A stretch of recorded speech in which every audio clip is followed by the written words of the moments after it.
Salut à tous, j'espère que vous allez bien, que vous passez une très belle journée, nuit, soirée, quel que soit le moment auquel vous regardez cette vidéo. Et bien sûr, comme d'habitude, de très belles lectures.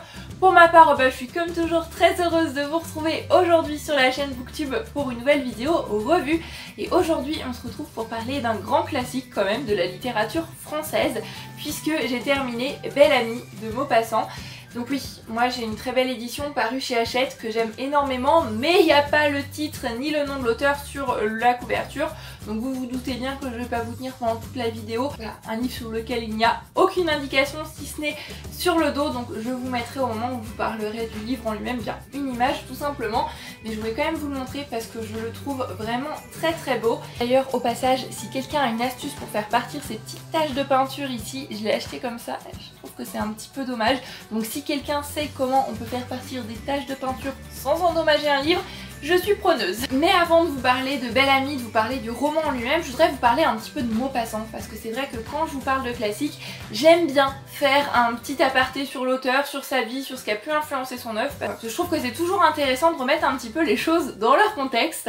Donc Belle Amie, c'est un roman qui a été écrit par Guy de Maupassant, qui est un auteur français qui est né en 1850 et qui est décédé en 1893. Il était à la fois écrivain et journaliste littéraire, ce qui est quand même intéressant quand on voit le contexte dans lequel se déroule l'histoire de Belle Amie. Le journalisme a quand même une belle place dans ce livre-là. Maupassant a écrit seulement 6 romans, dont les plus connus, ça va être Une vie, Pierre et Jean et Belle Amie bien évidemment, dont je vais vous parler aujourd'hui, mais il a aussi et surtout écrit près de 300 nouvelles et contes, et personnellement c'est comme ça que j'ai découvert Maupassant.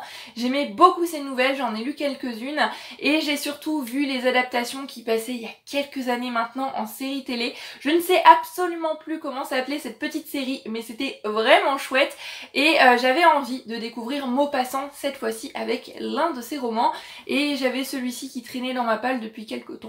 Je me suis dit pourquoi pas, c'est l'occasion de le découvrir. Pour en revenir à Maupassant maintenant, la mère de Maupassant était une grande amie de Flaubert puisque son père, donc le grand-père de Maupassant, si vous suivez, était le parrain de Flaubert. Donc assez rapidement, Flaubert est un peu devenu le mentor de Maupassant en ce qui concerne l'écriture. Maupassant était le disciple de Flaubert et Maupassant va aussi se lier avec Zola. Il va notamment écrire en 1880 une nouvelle qui est maintenant très connue, Boule de suie, pour un recueil collectif d'écrivains naturalistes dont Zola fait également partie. Belle Amie, c'est un roman qui est sorti en 1885 et il a eu quand même 37 tirages en 4 mois, donc ce qui est pas mal, c'est un livre qui a eu son succès. Maintenant pour en venir au roman en lui-même, pour en venir à Belle Amie, de quoi ça parle? Eh bien dans Belle Amie, on y suit un personnage qui va être rapidement surnommé Belle Amie, mais son véritable nom c'est Georges Duroy. Georges Duroy, on le rencontre dans les premières pages, il est en train d'errer sans le sou dans les villes de Paris, en train de calculer un petit peu comment, avec le peu d'argent qui lui reste en poche, il va réussir à manger et aller boire 2-3 petits coups aussi quand même. Georges Duroy, c'est un ancien militaire, il a quitté l'armée mais il n'a pas voulu retourner dans sa famille. Ses parents tiennent un cabaret en Normandie, il les estime un petit peu comme des paysans, des gens qui n'appartiennent pas vraiment à la haute société, et ce qu'il veut lui c'est avoir une bonne position, avoir une place dans la société. Donc il s'est dit après son départ de l'armée, et ben c'est simple, je vais aller là où il y a du travail, je vais aller là où j'ai le plus de chances de m'élever dans la société, à Paris. Voilà, à Paris je vais faire fortune, voilà, il avait toute une image de Paris, toute une image de ce qu'allait être sa vie là-bas. Il a essayé de trouver du travail bon gré mal gré, ça s'est pas forcément toujours bien passé. Il a trouvé un petit travail au chemin de fer qui ne le passionne pas franchement, on va être honnête, et avec lequel il gagne pas la fortune escomptée non plus. Mais voilà, il persévère, il garde le moral, il se dit que la chance va tourner, ça va arriver, et c'est comme ça, complètement par hasard, qu'il va tomber dans la rue sur un homme qui lui rappelle quelque chose. Voilà, il sait pas trop qui c'est cet homme, je l'ai déjà vu quelque part, et à un moment ça fait tilt dans sa tête, cet homme c'est Charles Forestier avec qui il a été à l'armée, donc il l'interpelle, il lui explique un petit peu sa situation, voilà, qu'il est monté à Paris, qu'il avait envie de faire fortune, que c'est un petit peu compliqué, et il s'avère que Charles, lui, s'est trouvé assez facilement une bonne position dans un journal, qu'il gagne bien sa vie, qui lui dit mais le journalisme c'est vraiment la solution, c'est pas plus compliqué que ça, tu peux apprendre assez rapidement et tu gagnes vraiment bien ta vie, tu vas mieux la gagner que ce que tu gagnes maintenant en chemin de fer. Donc ni une ni deux, Georges se dit que ça y est, sa bonne étoile est arrivée en la personne de Charles Forestier, il remet sa démission de son travail au chemin de fer, et il va dîner chez son ami Charles Forestier où il va non seulement rencontrer sa femme Madeleine, mais aussi tout un tas de personnes qui travaillent dans ce journal, tout un tas de personnes d'une assez bonne société parisienne quand même. Et Georges Duroy va rapidement se rendre compte qu'il a un charme auquel les femmes ne sont pas forcément insensible, et il se dit que ça peut être l'une des clés de son succès, que ça peut être pour lui un moyen de s'élever dans la société. Voilà, je vous en dis pas plus pour le résumé. Comme je vous l'ai dit au début de cette vidéo de Maupassant, je n'avais lu que des nouvelles pour l'instant et j'avais beaucoup aimé son style, j'avais beaucoup aimé sa plume que je trouvais très fluide, très agréable à lire, et j'avais hâte de découvrir ce que ça pouvait donner dans un roman, et je suis vraiment contente de ma lecture parce que, encore une fois, on a cette plume qui est vraiment très fluide, très agréable. Il y a quand même de très belles descriptions. Personnellement, je les ai pas trouvées trop longues du tout. Après, les descriptions, c'est pas forcément quelque chose qui me dérange. Mais voilà, Maupassant va utiliser des mots simples, mais les tourner vraiment joliment. Là, je tournais les pages encore et je voyais pas du tout le livre défiler. On a de belles descriptions. Par moments, j'ai vraiment eu l'impression de me retrouver plongée dans le Paris fin 19e. C'était vraiment très bien fait.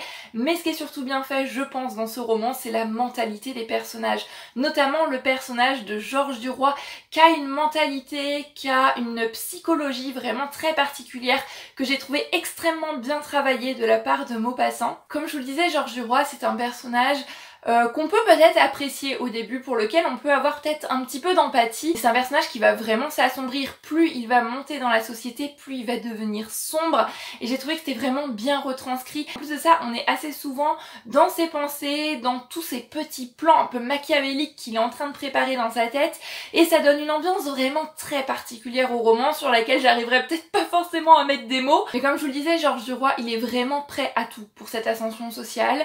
Il va mettre complètement sa morale de côté, ça va être bassesse, ça va être manipulation, et petit à petit il va aussi se trouver rongé par une jalousie grandissante, dévorante. La seule personne qui compte pour lui à ses yeux, c'est lui-même. La seule chose qui compte, c'est son ascension. La seule chose qui compte, c'est son rang dans la société. Et pour ça, il est vraiment prêt à tout et à éliminer un petit peu tout ce qui pourrait se retrouver sur son chemin. C'est une personne qui est vraiment machiavélique, comme je vous l'ai dit, mais surtout un personnage qui est quand même assez complexe. J'ai toujours essayé pendant ma lecture d'avoir un coup d'avance sur lui, de m'imaginer ce qu'il pourrait prévoir par la suite. J'ai parfois été un petit peu surprise. Tout ça a été extrêmement bien placé, tout s'emboîtait vraiment parfaitement, et cette histoire par moments c'est même assez froid dans le dos. Pour en venir maintenant à un autre personnage, je voudrais parler de celui de Madeleine Forestier, qui est donc l'épouse de Charles Forestier, l'amie que Georges Duroy va rencontrer au début de ce livre, qui va lui permettre d'accéder au journal. Et Madeleine, je pense que c'est mon personnage préféré de ce livre-là.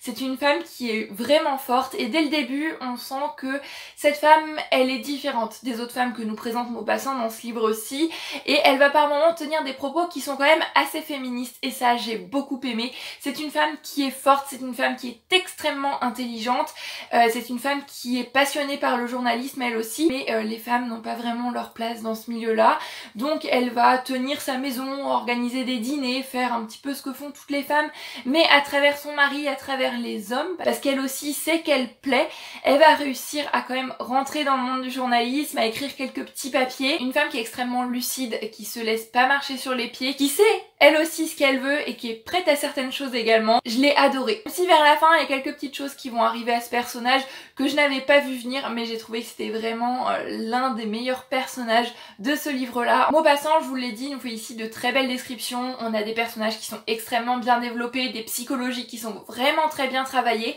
mais c'est un livre qui ne manque pas de mordant non plus. Il y a des passages qui sont pleins d'ironie, qui sont assez acerbes en fait. Et les passages qui en deviennent même par moments cocasse, ironique, humoristique, et ça j'ai beaucoup aimé. Voilà, le petit mordant, le petit piquant de la plume de Maupassant que je trouvais dans les nouvelles, je l'ai retrouvé dans ce roman-ci pour mon plus grand plaisir, et ça c'était vraiment génial. Il nous dresse un portrait, voilà, parfois assez mordant, assez tranchant de cette société fin 19e, et notamment du monde du journalisme. Comme je vous l'ai dit au début de cette vidéo, Maupassant était également journaliste littéraire, et le journalisme dans ce livre va avoir une place vraiment centrale, vraiment extrêmement importante. Le journal dans lequel se passe la majorité de ce roman, le journal dans lequel vont travailler donc Charles Forestier, Georges Duroy, tout un tas d'autres personnages, c'est un journal qui est pas forcément très honnête, et on va nous parler ici du fait d'utiliser le journalisme à des fins uniquement personnel, on ne vérifie pas toujours ces informations, et on utilise le journalisme par arrangement, soit des arrangements personnels, des arrangements financiers.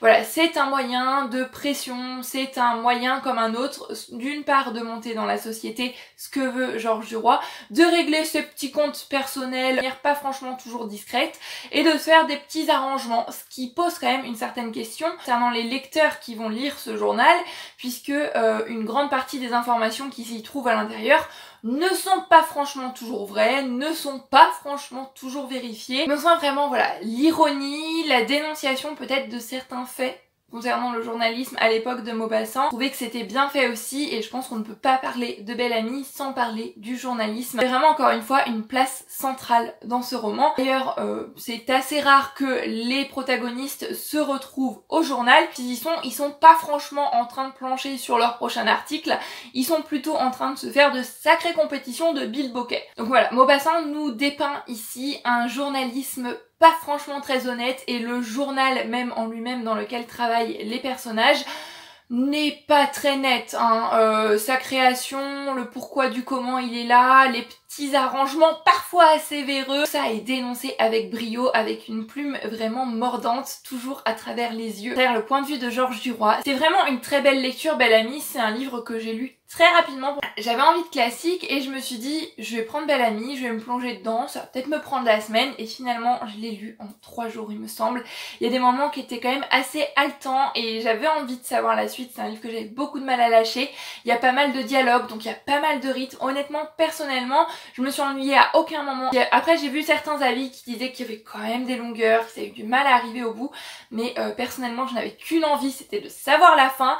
La fin d'ailleurs, on va en parler un petit peu, m'a quand même un peu déçue. J'ai trouvé que c'était quand même assez facile et il manquait quelque chose. On se termine sur une scène qui reste quand même assez ouverte pour moi, et en tournant la dernière page du livre, je me suis dit oui, mais après, qu'est-ce qui se passe? Même si je comprends cette fin, c'est l'apothéose, c'est la fin d'un cheminement. Pour moi, il manque un petit quelque chose, il manque peut-être un épilogue, je sais pas, mais il manquait quand même quelque chose.